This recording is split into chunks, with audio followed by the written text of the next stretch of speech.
has been necessitated by the fact that we could not exhaust one of the key agenda of the last annual Delegates Conference, which has to do with the review of the party's constitution.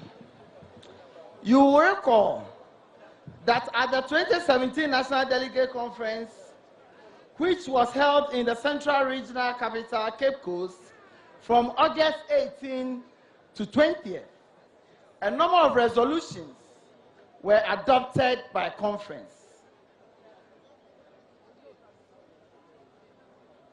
One of such resolutions was the instruction given to the National Council to set up an ad hoc committee to concise and streamline all amendment proposals received from across the country, as well as the party's external branches.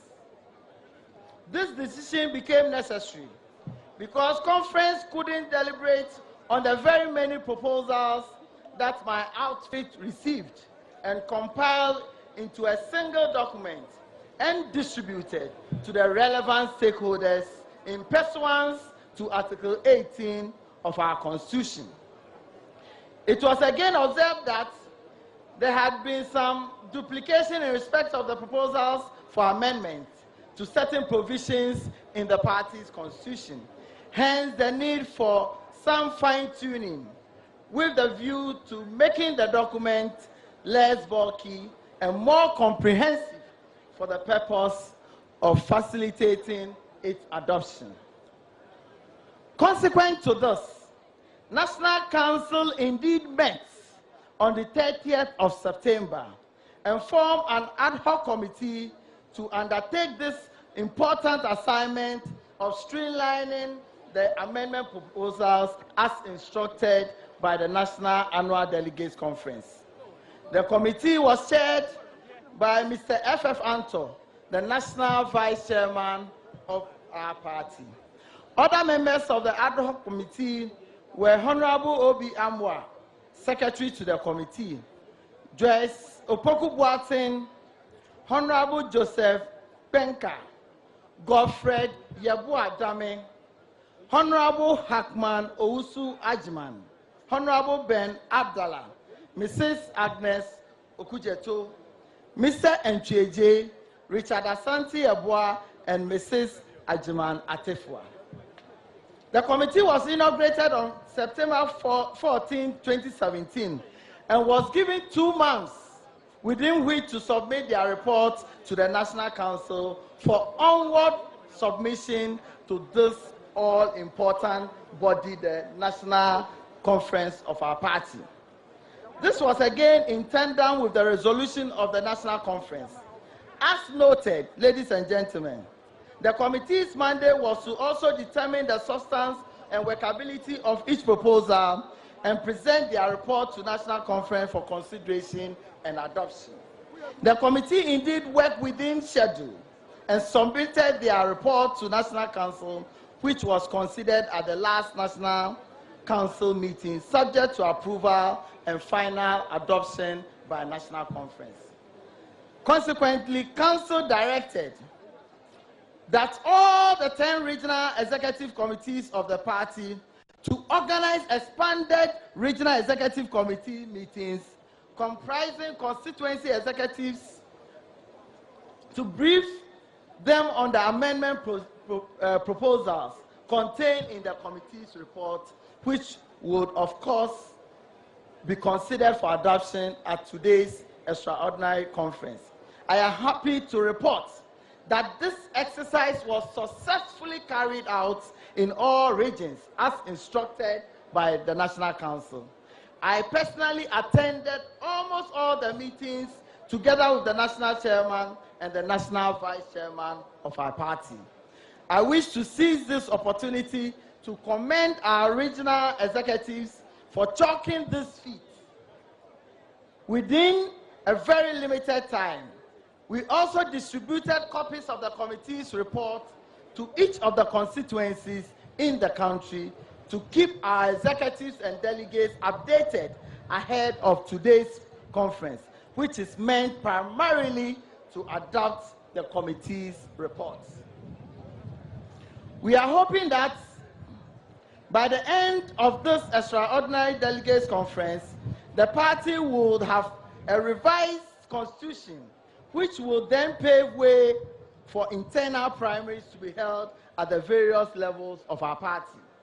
But before that, we are enjoined by the provisions of Article 3(1)(I) of the party's constitution to keep up to date register of members of the party in each polling station and constituency. This has become even more imperative because we are getting ready to hold our internal primaries starting from the polling station level, and certainly an up-to-date register of members at each polling station will be required for this purpose. Accordingly, the party, in a memo dated November 10, tasked all constituencies and polling station executives across the country to update the polling station register, which will be used for the primaries. The deadline for this exercise, ladies and gentlemen, as we indicated in the memo, is 31st December 2017. In view of this, I wish to once again use this opportunity to implore all of us to participate actively in this exercise. For the avoidance of doubt, I wish to state and also emphasize that every member of the NPP should go and write his or her name in the polling station register. This polling station register, which we are compiling now, is the primary membership record of the party, and everybody from His Excellency the President to the ordinary member of the party has to ensure that his or her details are captured in the polling station register. If by the 31st of this month, your name is not captured in the polling station register, then you cannot participate in the forthcoming primaries at the polling station level, either as a candidate or a delegate. The polling station register is going to form the basis of all internal elections in our party. So please, let us take this exercise with all the seriousness that it deserves. Once again, the deadline is 31st December 2017, which is only 2 weeks away. After we finish compiling the membership register at the polling station, we will then begin with the party's internal primaries across all levels of the party. Of course, we will start with polling station primaries to elect polling station executives from 17th to 21st January 2018. The polling station election will be followed by the election of the electoral area coordinators from 26th to 29th of January 2018. National Council, ladies and gentlemen, also approved proposals to hold constituency and regional annual delegates conference from 21st to 24th of February and 21st to 24th of April for the purpose of electing constituency and regional executive officers respectively. Chapter elections of all our external branches shall have been scheduled for February 15th to 25th, whereas the election of all external branch executives will be held from 18th to 30th of March 2018. These internal primaries will then be climaxed with the election of national executive officers at the 2008 National Annual Delegates Conference of the party, to be held from June 15th to 17th of June 2018. I also wish to inform or formally bring to your attention that Council at its last general meeting, which was held on November 28, passed an unanimous resolution to extend the mandate of all 7 officers of the party at each level by 3 months following the expiration of their 4-year mandate, including myself, to allow primaries to be conducted for proper transition to take place.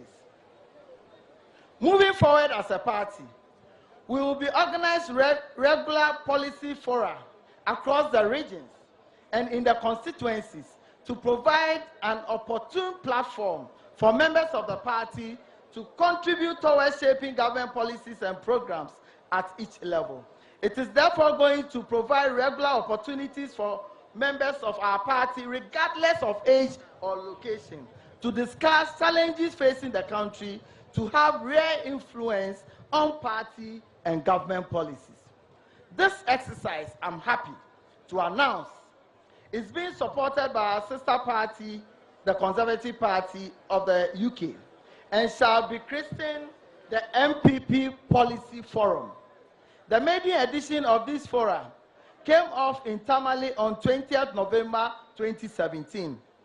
We've had that of Greater Accra and Ashanti region. The other regions will hold theirs in the coming months. This project is meant to essentially complement the ongoing party-government relationship tour that the party is undertaking across the country to enhance our electoral fortunes at all levels. The party also recently set up a desk known as the Situation Room at the National Secretariat that is meant to receive comments and complaints from party people across the country for quick redress of such issues as it comes to the national level. We expect that the regional party will also establish situation room that will immediately address concerns of our party at the polling station and constituency level. We are also advanced plans for the establishment of a party training institute, primarily to offer leadership training to members of the party who aspire to take up leadership positions in the party and in government. It will also provide credible, cutting-edge research intended to promote the party's vision of building a free and prosperous society. Again, the Institute will identify and groom talents from our educational institutions and imbibe in them the kind of leadership that resonates with the 21st century, and also inculcate in them the core values that underpin the NPP political establishment. In effect, the NPP Training Institute shall to a large extent concern itself teaching members about the party's ideologies, principles, core values, as well as the vision of Dankwa Dombo Buzia tradition. It is envisaged that in the medium to long term, potential appointees in an NPP government, as well as elected officers and appointees of the party at the national level, regional level, constituency, electoral area, and polling station level, will have received training at this institute. This project, I'm happy to say that the Dankwa Institute, which has been over the years promoting the party's ideologies, supporting it with policy interventions, cutting-edge research, and organizing training and communication programs for her members, is well positioned to start this noteworthy project. We shall roll out the details of this laudable initiative in the coming days. Mr. Chairman, ladies and gentlemen, I wish to conclude by reiterating my confidence that as we will all give our maximum cooperation to this exercise we have before you today, so that at the end of this extraordinary conference, we will not only have a review constitution, but more importantly, an effective constitution that will keep us in power forever. I also wish to use this opportunity to make a passionate appeal to all of us, especially the will-be candidates for the various positions in the upcoming primaries and their supporters, to conduct this exercise with the necessary candor so that we will have incident-free primaries for the love of our party. Let it be said that the NPP came out of the 2018 primaries as a much stronger party. Let it be said that if any party has the wherewithal to do it, then it is the New Patriotic Party and none other political party in this country. My fellow party men and women, let us remain unwaveringly united and committed to the call of our party and government at all times, so that we can continue to deliver our promises, and for that matter, prosperity to the Ghanaian people. I thank you for this audience, and it is my hope and prayer that just as we've started very well, this conference will end very successfully, so that at the end of the day, we will all give glory and honor to the Almighty God. Assalamu alaikum. Thank you, thank you, thank you.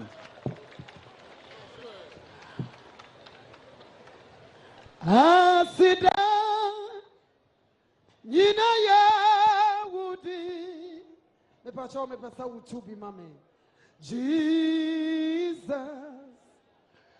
me botanti yame ayayi Nina ya wudi.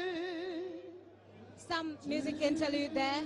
We're still live at the Heroes Park, close to the Babaya Sports Stadium. It is, of course, the extraordinary delegates conference of the NPP here in the electoral hub, of course, for the party here in the Ashanti region. I have been joined here by Joe Gate. Joe Gate is Minister for Railways.